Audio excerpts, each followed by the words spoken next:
మాకు ఇది చేయండి, మాకు అది చేయండి, మా పరిస్థితి ఏంది అని ఎప్పటిదాకా అడుక్కోవాలని మా బాధ. డాక్టర్ బిఆర్ అంబేద్కర్ గారు రాసినటువంటి రాజ్యాంగం ప్రకారం మా హక్కుల కోసం మేము పోరాటం చేయవలసినటువంటి సందర్భాలు ఉన్నాయి. మీరు ఎట్లా నమ్మవలికిందంటే బీసీల కోసం పోరాటం చేసే ఆర్ కృష్ణయ్య గారు, జాజుల శ్రీనివాస్ గారు, అదేవిధంగా ఎర్ర సత్యనారాయణ గారు, కృష్ణ, మా రాజారాం యాదవ్, వాళ్ళు కూడా బోల్తా పడిపోయారు అధ్యక్ష. ఇది నిజమే అనుకొని సన్మానం చేయనీకి వేరు 30 ఏళ్ళ నుంచి పోరాటం చేస్తారు. అదే జస్టిస్ ఈశ్వరయ్య గారు, చిరంజీవులు గారు ఇది సచ్చినా జరగదని ఘంటాపదంగా చెప్పారు. ఆ తర్వాత రియలైజేషన్ జరిగింది. నేను అడుగుతా, సరే అధికారం, రాజకీయాలు, లేదంటే వాళ్ళు చేయాలని వీళ్ళు చేయాలని మమ్మల్ని యునానిమస్గా ప్రభాకర్ అని చెప్పిండు, మేము ఇట్లా బిల్లు పెడుతున్నాం, మేము సపోర్ట్ చేయాలి, 100% చేస్తామన్నా చేసినాం. కానీ ఆ రోజు ఇది జరగదని చెప్పినాం.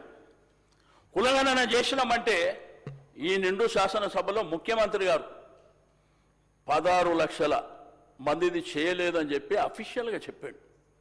అవన్నీ ఎట్లా చెల్లుబాటు అవుతాయి? మా రాజకీయ ప్రాధాన్యం ఏది? మాకు ఇస్తా అన్నటువంటి కాంట్రాక్ట్లు ఏవి? మరి మన బిడ్డలకు సంబంధించినటువంటి అధికారం వచ్చిన సంతోషం,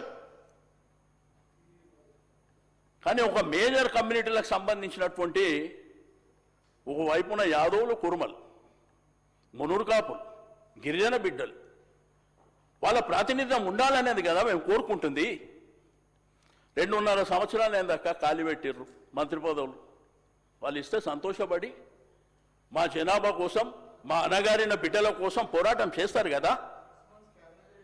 డిప్యూటీ సీఎం గారు, ఫైనాన్స్ మినిస్టర్ గారు చెప్తారు, మాది అంకల గారడి కాదు, పేదవాళ్ళ కోసం మేము చేస్తుంది. మరి బడ్జెట్లో మీరు పెట్టింది ఎంత? ఫస్ట్ ఇయర్ పెట్టిర్రు 9,000 కోట్లు, ఖర్చు పెట్టింది 1,932 కోట్లు. మరి దీన్ని ఏమనాలి? బీసీ స్లప్ అని ఎక్కడిపోయింది? కాబట్టి దయచేసి నేను పెద్దలు శ్రీధర్ అన్నకు, మా శ్రీధర్ అన్నకు, ప్రభాకర్ అన్నకు, మా సీతక్కకు చెప్తున్నా, మీరు క్యాబినెట్లో మాట్లాడండి, ముఖ్యమంత్రి గారితో మాట్లాడి మా బిడ్డలు ఎదగాలి. మీరు ఇచ్చిన ఆమె కదా, మేము కొత్తగా అడుగుతుంది ఏం లేదు. ఫైనాన్స్ మినిస్టర్ గారేమో ఇవో ఈ అప్పులకు కట్టాలి, దీనికి కట్టాలి, దీనికి కట్టాలి, మా దగ్గర డబ్బులు లేవు అనే విధంగా ఆయన మాట్లాడుతున్నాడు. మరి ఎందుకు పెట్టారు బడ్జెట్లో? 2,000 కోట్లు పెడితే 2,000 కోట్లే పెట్టు. ఎందుకు మమ్మల్ని మోసం చేస్తున్నారు? ఎస్సీ సబ్ ప్లాన్ పెట్టిండ్రు, అది పూర్తి స్థాయిలో ఖర్చు పెడతలేరు. గిరిజనులకు సబ్ ప్లాన్ పెడతామన్నారు. మరి ఎందుకు అంటే అధికారం వచ్చింది, చేయాలి కదా. అదేవిధంగా ఫీజు రియంబర్స్మెంట్ కూడా అధ్యక్ష బాధపడుతున్నారు పిల్లలు. ఓవర్సీస్ స్కాలర్షిప్ వాళ్ళు ఇక్కడ చదివే వాళ్ళు కాదు, విదేశాల్లో చదువుకునేటువంటి పిల్లలు. ఈరోజు ఆత్మగౌరవ భవనాలని ఆ రోజు క్యాబినెట్లో మేమందరం ఉండి కొంతమంది అబ్జెక్షన్ చేశారు. హైదరాబాద్లో ఆత్మగౌరవ భవనాలకు కులాల పరంగా ఇస్తే అంత కాస్ట్లీ జాగిస్తారా, ఎక్కడనో జిల్లాలలో ఇవ్వండి అని చెప్పి ఆ రోజు కొంతమంది చెప్తే ఆనాటి ముఖ్యమంత్రి గారు కేసీఆర్ గారు ఒప్పుకోలే. కోకాపేట్ల అప్పటికే 120 కోట్లకు ఎకరం ఉన్నటువంటి స్థలాన్ని ఇస్తా అని చెప్పిండు ఆయన. కొంతమంది చెప్పారు ఇవి మన కాస్ట్లీ భూములు ఇండస్ట్రీస్ కోసం, లేదంటే ప్రభుత్వాల అవసరాల కోసం వాడుకోవాలంటే నథింగ్ డూయింగ్, ఇక్కడనే ఇస్తాం. ఎందుకంటే తెలంగాణ రాష్ట్రం తెచ్చుకున్నమే అందుకని చెప్పారు వారు ఒక ప్రయత్నం చేశారు. పూర్తి స్థాయిలో అన్ని జరిగినాయి నేను చెప్పాను, ఓ ప్రయత్నం చేశారు బీసీలు ఎదగాలని.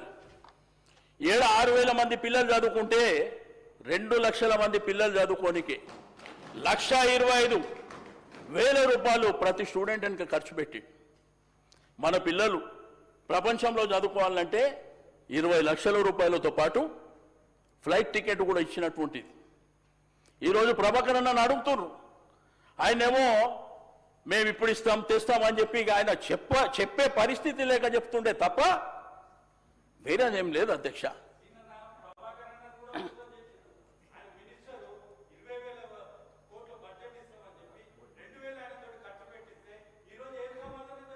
ఏం చేస్తాం చెప్పి ఇప్పుడు ప్రభాకర్ అన్న ఉన్నాడు, మా సురేఖ ఉంది, మా శ్రీయన్న, ఏం చేస్తాం చెప్పు అధ్యక్ష. మాకు ఇంకా ఒక భయం, గ్రామాలలో భయపడేటువంటి పరిస్థితులు ఇంకా ఉన్నాయి మాకేందంటే ఆ వాతావరణం, ఆ రాజకీయాలలో ఎదగాలంటే ఎన్ని దక్కి ముక్కీలు తిని తిని తిని ఒక స్థాయికి వచ్చినాము, మళ్ళా తొక్కేసారేమో అనేటువంటి భయం. కానీ నేను ఒకటి మాత్రం నిండు శాసనసభలో చెప్తున్నా, ఈ ప్రపంచంలో అనేకమైనటువంటి సార్ గౌరవనీయులు సీనియర్లు సార్ అనేక సభలు చూసిండ్రు. బలహీన వర్గాలకు సంబంధించిన అంశంలో రాహుల్ గాంధీ గారు ఇంతకుముందే మా సహచరులు శ్రీహరి గారు చెప్పడం జరిగింది అధ్యక్ష. చరిత్రలో తప్పిదాలు జరుగుతాయి, దాన్ని సవరణ చేసుకోవాల్సిన బాధ్యత కూడా మా పైన ఉందని విశాలమైన హృదయంతో రాహుల్ గాంధీ గారు చరిత్రలో నిజంగానే చెప్తా ఉన్నాం సార్, ఏ నాయకుడు కూడా వెనుకకు పోయి చెప్పాడు, చరిత్రలో తప్పు జరిగింది దాన్ని సవరణ చేస్తామని ముందుకొచ్చిన మహానాయకుడు సార్ రాహుల్ గాంధీ గారు. బలహీన వర్గాల పక్షాన నిలబడ్డ వ్యక్తి, జాతీయ స్థాయిలో ఆ స్థాయిలో ఉండి బలహీన వర్గాల గురించి మాట్లాడిన వ్యక్తి, ఏకైక వ్యక్తి రాహుల్ గాంధీ గారు. అది మీరు గమనించాలి. ఇంటెంట్ మా ప్రభుత్వానికి రాజకీయం చేయాలనుకోలేదు అధ్యక్ష. మేము ఈరోజు కూడా చెప్తా ఉన్నాం, రాహుల్ గాంధీ గారి ఆలోచన విధానాన్ని అమలు చేసే ఒక ప్రయత్నం, ఓ పోరాటం చేయాలి. ఆ క్రమంలోనే ముందుకు నడవాలని ముఖ్యమంత్రి రేవంత్ రెడ్డి గారి నాయకత్వంలో, వారు ఉన్నత వర్గానికి సంబంధించిన వారైనా కానీ ఈరోజు అందరి బలహీన వర్గాలకు సంబంధించిన మా నాయకత్వం ఉంది ఇక్కడ. భయాందోళనతో ఎవరు లేరు అధ్యక్ష. పెద్దలు శ్రీనివాస్ యాదవ్ గారు చెప్పినట్టు మా పొన్నం ప్రభాకర్ గారు ఎన్ఎస్యుఐ, యూత్ కాంగ్రెస్, అదేవిధంగా సీనియర్ కాంగ్రెస్లో పోరాటం చేసిన వ్యక్తి. ఆయన ఎవరికి భయపడడు. మా శ్రీహరి గారు సర్పంచ్గా, జెడ్పీటీసీగా ఆయన వివిధ స్థాయిలో నిలబడి అందరి గురించి పోరాటం చేసిన వ్యక్తి. కొండా సురేఖ గారి గురించి కూడా తెలుసు. బలహీన వర్గాలకు సంబంధించిన మా నాయకులందరూ కూడా ఈరోజు మాట్లాడి శక్తి గల ఉన్న నాయకులు అధ్యక్ష. ఎక్కడ కూడా ఎవరు భయపడే ప్రసక్తి కూడా లేదు వారు. ఈరోజు మేము చెప్తా ఉన్నాం, అంత నాయకత్వం ఉంది మా దగ్గర అధ్యక్ష.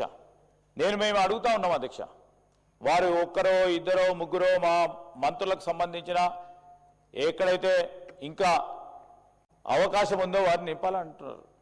తప్పులేదు అధ్యక్ష, అది కూడా మాట్లాడినరు, ఇది కూడా మాట్లాడినరు కేటీఆర్ గారు.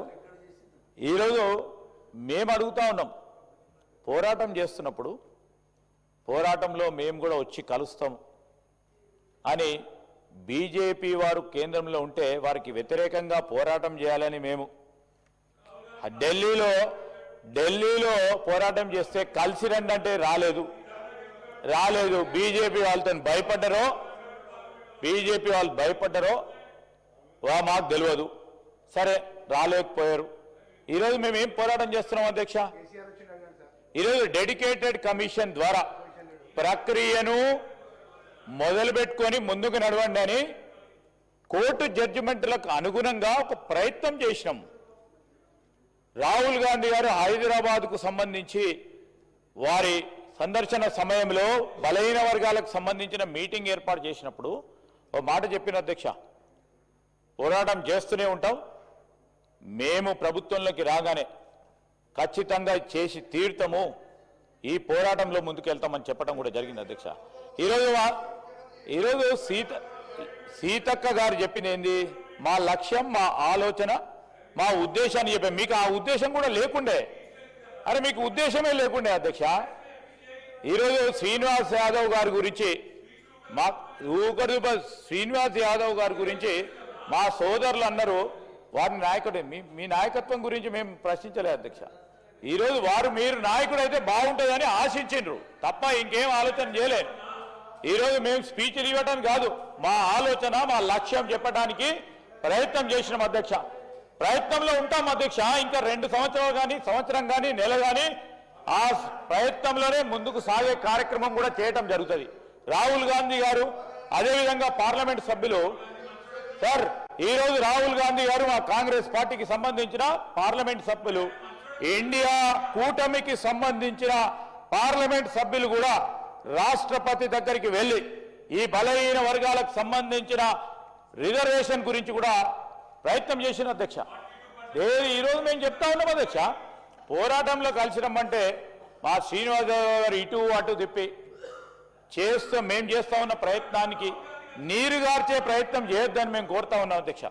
మా లక్ష్యాన్ని, మా ఉద్దేశాన్ని, మా కమిట్మెంట్ని, మా కన్విక్షన్ని ఈరోజు మీరు శంకించొద్దని మీరు చెప్పండి సలహా సూచనలు ఏం చేయాలని. ఇప్పుడు ఈ విధంగా మేము ముందుకు సాగినాం. దాని తర్వాత ఏం చేస్తే బాగుంటుంది, కలిసి పోరాటం చేయాలనుకున్నప్పుడు రండి, పోదాం ముందడికి. ఈరోజు అనుకోగానే అన్ని సాధిస్తామని ఎవరు కూడా అనుకోరు. ఒకటి తర్వాత ఒకటి సాధించే కార్యక్రమం పోతాం.